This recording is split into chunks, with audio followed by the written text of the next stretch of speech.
Aikari a Bisil mwena wa Kajiado maugite ati tirita rĩa mbere ngero teno gwikika amwe na thikũ nini hetũku mũtumia mwene rĩga kũrũmwo magũrũ nĩ ngui ĩrĩa kwĩrwo yarĩ ngũrũku. Aikari aya marauga mũtumia ũcio arathie na mbere kwamũkĩra ũrigiti thibitarĩ-inĩ ya Bisil kũrĩa thogora wa ũrigiti ũmũritũhĩire we hamwe na family yake. Kona hofu sana, mimi ningetamani hizo mbwa ziweze kama zikuondolewa, maana hapa Bisil ni nyingi, zimekuwa mingi, tuko na hofu sana na hatujaona hatua yoyote imechukuliwa.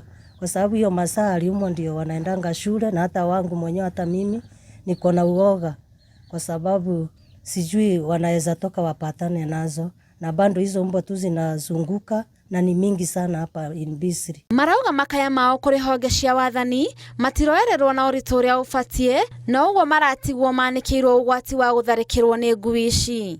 Tunajua kwamba sasa mbwa itawasapata hata watoto wetu, hata sisi wenyewe itumizi tuweke sumu kama hizo.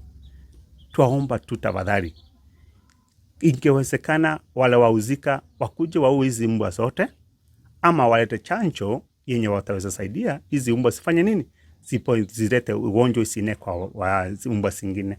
Family ya mũirĩtu ũrĩa ũrakuire rĩu ĩtigĩtwo na mũrigo wa gũcakaya mwana wao rĩrĩ mathiĩte na mbere kũgũmĩrwo nĩ mũrigo wa marĩhi ma ũrigiti wake.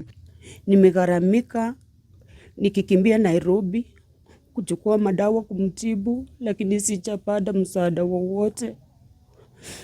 Kwa hivyo saa hii pesa ni mingi nimetumia, wenye wanasimamia wanyama sijaona usaidizi wowote, na saa hii mtoto wangu ni marehemu. Ngĩribotera Inooro TV, rĩtwa rĩakwa nĩ Monica Njoki, Wajeri.